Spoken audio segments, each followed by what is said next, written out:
Welcome back to Rev Endurance Sports and another edition of what is in our stand today. Today is a special day because I have Tommy, or Thomas Southwood, as some of you might know, from the channel. And Tommy is going to be riding across America. Is that correct? Yes. Yes. And today is Friday. Yesterday we went out for a shakedown ride. Today we went out for a metric century, for those that like to say the word century, 62 miles. And we did almost 5,000 feet of climbing. Yeah. So, but the reason we're here today on shooting this video is that the seat post that's in here, come on in a little closer. So the seat post that's in here, what did you tell me? It kept slipping? It slipped on me when I was on a ride. Yeah. And it slipped on him on a ride. He went to tighten it down. And there's a little wrinkle, which I'll show you once I pull this seat post out. And, you know, I would think the wrinkle is probably fine for local riding. However, he's riding across the country. If for whatever reason that seat post, because the thing about carbon sometimes is when something cracks on the inside, and did you hear a little, oh, you didn't hear anything, okay. Sometimes you hear a little creak as you're cinching it down, so you got to be careful. In almost all situations, oh, I already have it in my pocket because for shooting purposes, I wanted all the tools available. You really should have a torque wrench.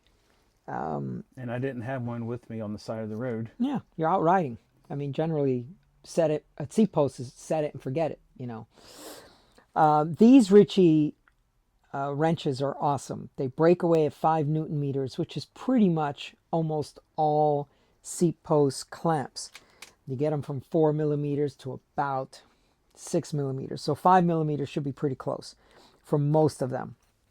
This is a steel frame, so it really isn't. You don't have to be that exact with steel frames. It's a wonderful thing about steel bikes. So there was a wrinkle. I don't trust the seat post across the country. So Tommy ordered another seat post. Well, it didn't get here yet. Well, let's see, it was Wednesday. It wasn't here yet. I'm like, the tracking information, I don't see anything that's going on. So we ordered another seat post. And so we need to swap this seat post into this bike. So before we do that, I kind of make the joke and the funny that, you know, we've all heard the expression, like carpenters and plumbers and all that. Measure twice, cut once. So here in the bike world, sometimes we're cutting things like a fork. So measure 5 times before you cut the fork. But I am of the opinion that if you're disassembling a bike, you're taking parts off of a bike, measure 2 or 3 times, write it down. Now I have a notebook, but this is just for the video purposes. Measure it, and then you're not relying on memory. Memory fades. Memory can make mistakes. It can. Once it's written, that's it.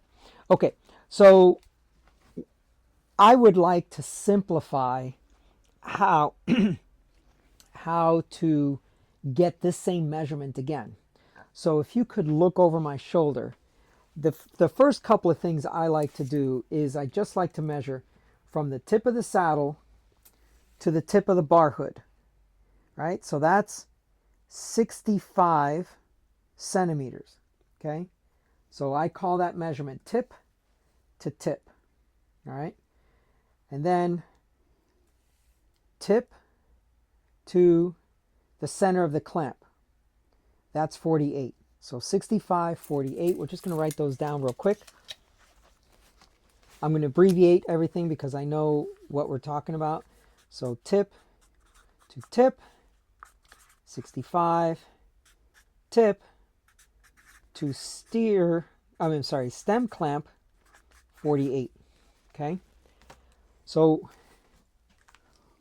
we now have the reach for the rider. Next thing we want to do is measure the setback, and then we'll measure saddle height. Okay?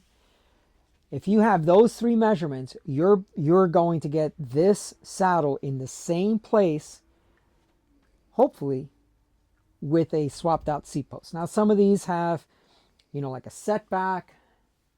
How many posts? Some posts like this are pretty straight. So, you have to slide the saddle back and forth a little bit if this post has a setback and this post is straight, or vice versa. But as long as you know where the saddle is supposed to end up at, then you should be fine. So I want to measure, by the way, like I said, we just did like 4,800 feet, almost 5. So just a little bit sore. Okay. So that to me is 84 and a half. Okay. Now here's the thing. This is very controversial, the way people measure stuff. In this case,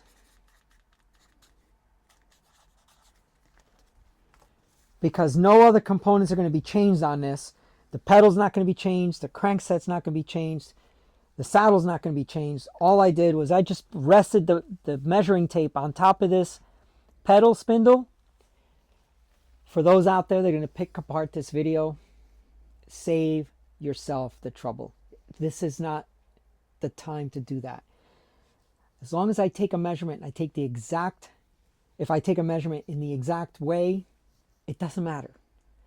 Okay, so I could measure it from the pedal spindle, but I don't want to take the pedal out. I can measure it from the end of the crank, but I don't want to take the pedal out. Just rest this measuring tape end on top of the pedal spindle, because I'm not swapping pedals out. Measure to the top here, 84 and a half. Then the last measurement, just to confirm that we end up with the same setback. What I'm doing is the tip of the saddle to the center of the bottom bracket. Okay, so center of the bottom bracket comes up like this. And then we just check that measurement.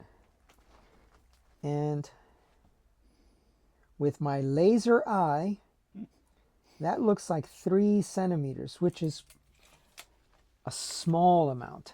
I would venture to say it should be more than that, but I have not done Tommy's bike fit, so I can't confirm or deny if that is a good bike fit for him. Now we've gone out riding. Tell me about the hills here. Oh, dude, they're massive. Yeah, this is a very hilly place. Very hilly place. I think yesterday in the first 13 and a half miles, we did 2,500 feet. And then we were not on a mountain. And I might see that in a week back home. Yeah, we were just on short little hills. Let's switch the camera around so the folks can see you real quick. Hey, Tommy. Hey. So if you folks are interested in a long form interview video, if you're interested in seeing Jess and I spending some time asking some questions about Tommy's trip, please drop a comment down below. We want to make sure that people are interested and want to focus in on this. This is an amazing story. We've got a gentleman here with a pacemaker, and he's going to ride his bike across the entire country. So anyway, that's a video that I'd like to do for you folks, but I do want to hear what you folks think. Anything you want to talk about this bike, or you want to talk about that maybe on a longer form video? Or We could talk about it on a longer video. Yeah. Okay, thanks for tuning in. Please like and subscribe, and we'll see you up the road.